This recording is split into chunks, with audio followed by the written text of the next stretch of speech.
Hi guys, welcome back to our garden again. We started filming this video in the second half of August. As you can see, there is always something to do here. Tommy is pruning our apricot tree in hopes that in spring it would flower a bit later to avoid spring frost. And I am picking something yummy again, as usual. This year there are a lot of plums on the trees in our garden, which is great because last year there were just a few and we still have dehydrated plums from 2 or 3 years ago. 3 years ago. That was the plum year, and since then there were just a few here and there. We had plums, but only for our oatmeal or I don't know, not huge amounts. But this year it looks like it's again the plum year. So it looks like there will be huge amounts. I just started picking them, I'm the picker. And we are going to dehydrate them. We love them dehydrated and it's a great method to preserve them. We can see that because the ones which we dehydrated 3 years ago look still the same. Exactly, so it's a proven method. I picked quite a lot of them off the ground because at the beginning a lot of them always fall down. The trees aren't able to hold all of them. So yeah, some of them are moldy or there are worms. So we have to be picky. We only choose the best ones, and that's how it is. That's normal. Not everything is perfect in the garden. So that's nature. But I'm really looking forward to these plums. Yeah. And I will also freeze some of them because I like putting them to my oatmeal frozen. Yes, of course. And when there are huge amounts, we can use various methods to preserve the plums. So of course we will freeze them, we will dehydrate them, we will eat them raw, and I will make some pies and everything. So that's always the advantage when there is a lot of something. This is always our routine. I am cutting the plums. Tommy is taking the pits out of them and he's the organizer. So he is putting them on the grid of the dehydrator and it always looks so pretty. But I'm used to doing this later in the year. It feels quite early. Yes, but I think it's because the plum season is always so long, and I think it started in August in the plum year, I don't know, 3 years ago. As well, it was in August. Now it's August when we are filming this, and it will go on almost until November, or that's how it was back then. We'll see. Every year is different, of course. We're done for today. We've processed all the plums that Peter picked. And it's more than I thought because the dehydrator is almost full. We've used 9 out of 10 grids. So that's awesome. Yeah, amazing. Definitely more than we expected. Yeah. This dehydrator is still quite new. I think we started using it last year, but we only used it like twice, I think, because we didn't have much to process. But it's much bigger than the one we had previously, which is great because we can process a lot of fruit at once. And it's cooler. Yeah, I like the shape and the glass door. It looks like a mini fridge or something. Mini bar.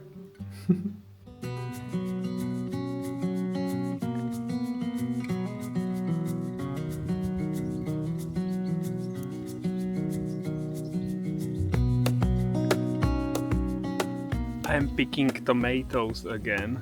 There are so many of them. It's amazing. One variety is called Dragon X because of the shape, and also the colors are so colorful. There are orange ones, red ones, yellow ones. With tomatoes here in our garden it's great because we don't have to water them. We only water them at the beginning when the plants are very small. But then, once they establish themselves, the roots go quite deep, and even though it's very dry, the weather, we don't have to water them at all. So that's great. It saves us a lot of work. These big ones are also amazing. It's this special variety. When they are not ripe, they are purple/green, and when they are ripe, they turn black/red. It's so interesting and cool. Of course, it's not always rainbows and unicorns. When the weather is wet, there is always risk of tomato blight, and that happens sometimes. Even here, some of the fruits are kinda damaged. We have to pick them and throw them out, not into the compost, but into the general trash, so the blight don't spread. But luckily, the weather is dry now, and the majority of the fruits is okay. It's quite easy for us to use the tomatoes in the kitchen because there are so many possibilities. We eat them raw as well, so even when there are huge amounts, it's great. My favorite is ketchup. I make ketchup every year. You guys always recommend various salsas. Those are not really a thing here in the Czech Republic, so we don't make them. Maybe one day. Okay, my bowl is full. It's so heavy, and I am halfway done, so I need to go to the kitchen, empty this bowl and continue. It's crazy, but I love it. Here we have some carrots to harvest, even though they seem to be quite small at the moment. We already had big ones. This one's better. Last year we didn't have any. For some reason they didn't grow the part underground. The part you eat. Yeah, so it was just leaves. Maybe I planted them too late. But this year they look good. This one is nice. Yeah, and we already ate some. It's not a big amount. You know, it's just for a few meals probably. Maybe in the future we can grow more. Let me learn to grow them better. But I'm glad we have at least some, and it's fun to have your own produce, even if carrots, for example, are quite cheap here. It is always nice to have something that is our own and it's organic. And these ones are pretty. Yeah. So it was just the beginning. Yeah.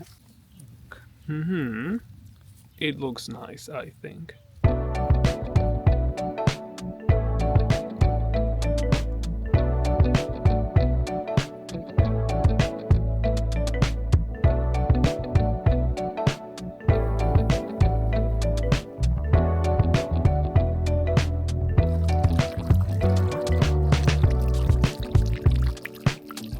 Now these horseradishes are huge. They are much bigger than the carrots. I didn't expect them to grow so quickly and to be so big, but this is crazy. I will try to take it out.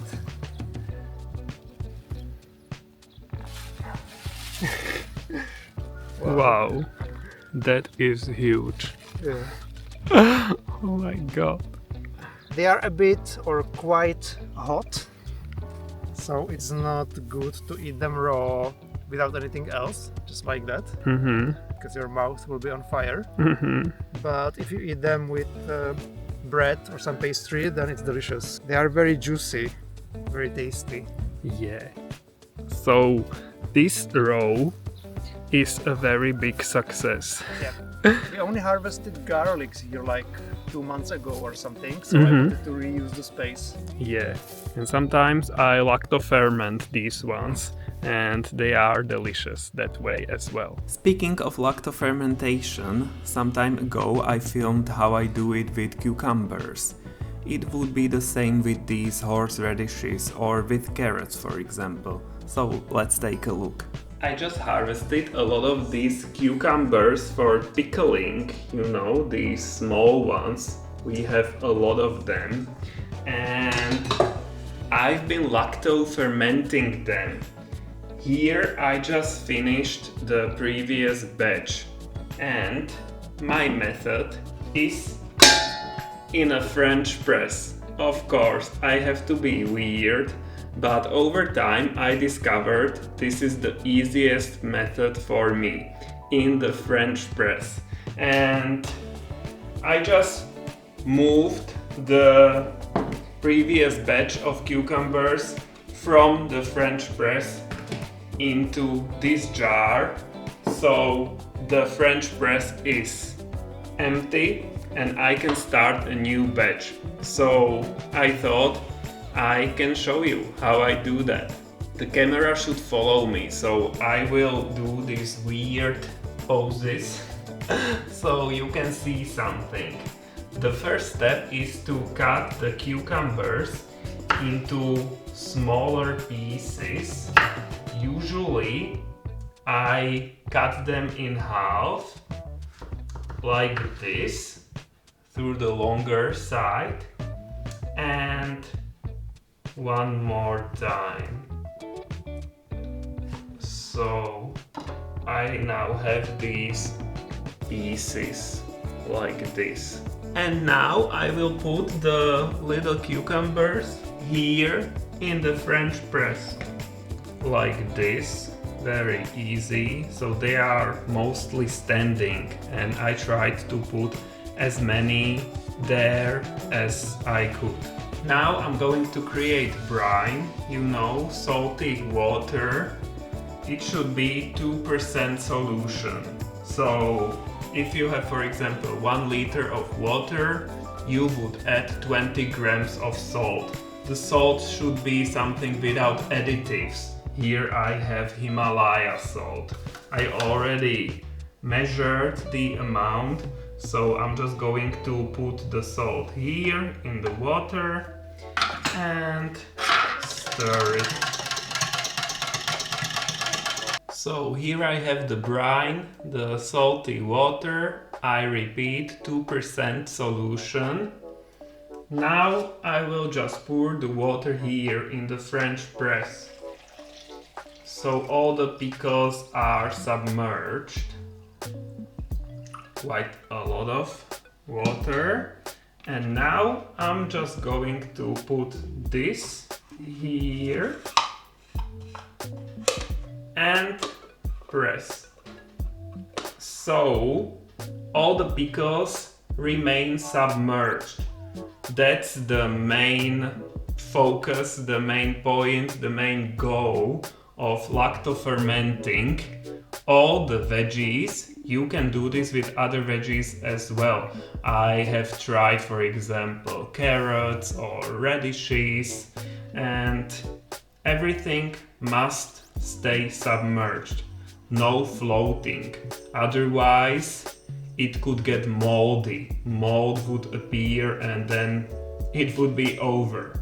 So this French press helps us with that, because nothing is able to float now. Everything is submerged, and we will keep it like this here in the kitchen for at least 3 days.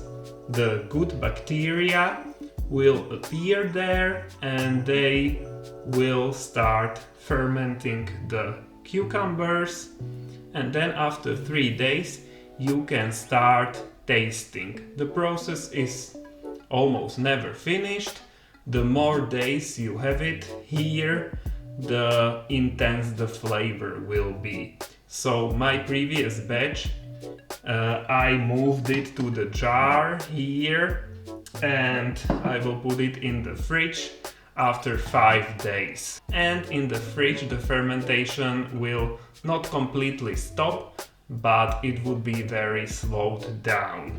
In the last batch I also used dill and garlic, so I just put a few branches of dill, I put that at the bottom, also 1 clove of garlic, and then I put the cucumbers there. That is for taste. It will give the cucumbers a different taste.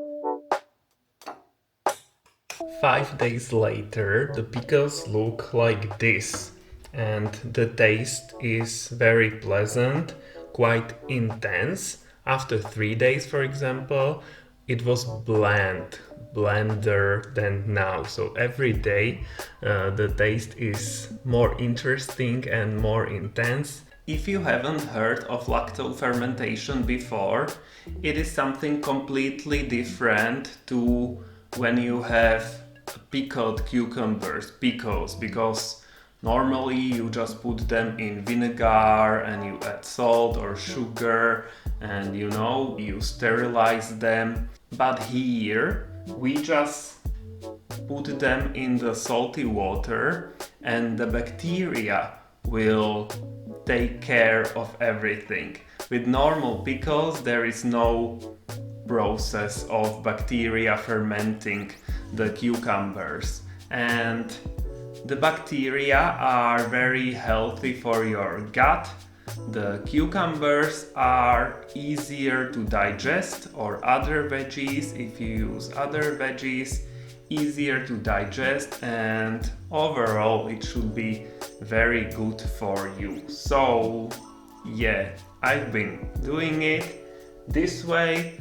On the internet there were some concerns that this could corrode the French press and stuff like that, but I've been doing it for a year now and everything is okay and it works very well.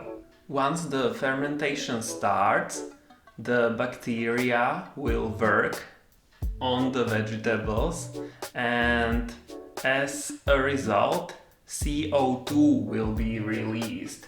That's why this is great, because it's not completely closed. There are gaps and CO2 can get away. And here under the thingy sometimes a layer of air could appear. So that's not air, that would be CO2. And that's okay when the veggies are there, because on top of it there is another layer of water. It's interesting. That's what I have observed so far. Also, you should be careful with hygiene. You should have clean hands, clean everything, because otherwise bad bacteria could appear. Or sometimes, even when you are careful, there could be a thin layer on top of the water. The layer could appear with white color.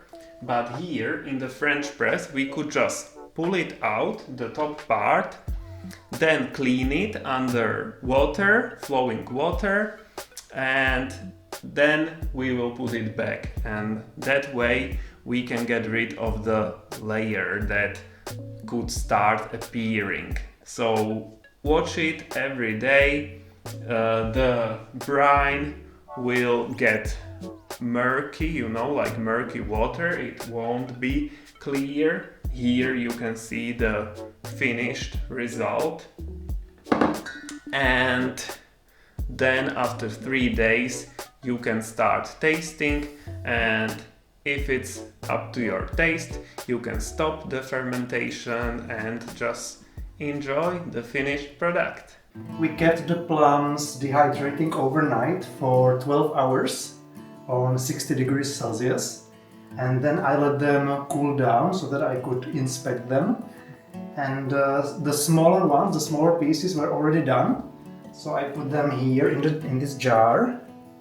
So that's the first part. And then I continued dehydrating for another 2 hours on 65 degrees, which is done now. At the moment they are still a little bit warm, so I don't want to put them in the jar. So I'm waiting for them to cool down again. And then I will again select those which are already dehydrated enough and put them in the jar, and then the biggest pieces will probably need maybe 2 more hours or something like that. These are still quite juicy, so they would go bad. Unless it's just a few pieces and then I would just eat them. Mm-hmm. So it all depends on the size. The pieces are not the same size because that's nature. So that's why. Yeah, exactly.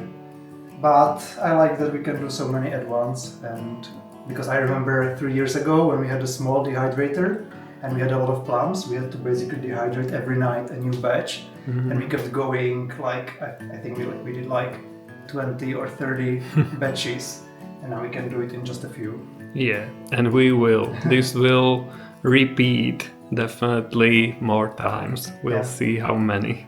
And we can see that we need it because you can't rely on plums every year. So it was great that we dehydrated so many that we could keep eating them for 3 years. And so we should make again a lot in the reserve. Yeah.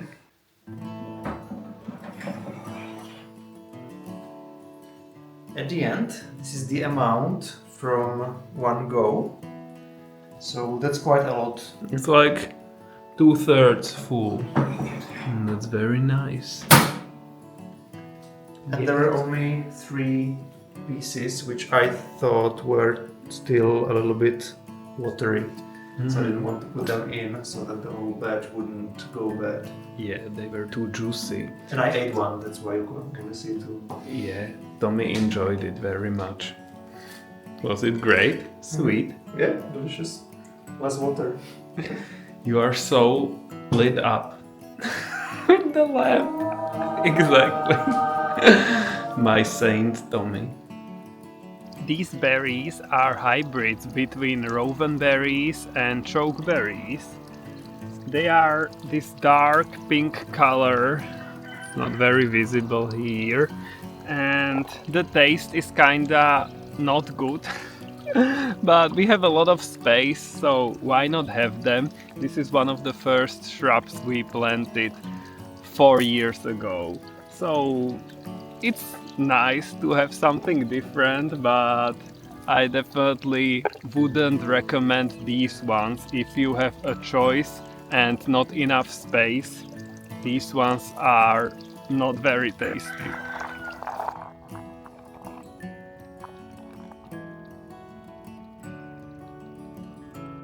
Guys, look, we have a new camera. Yay! Not just a camera, because also the microphone was gone.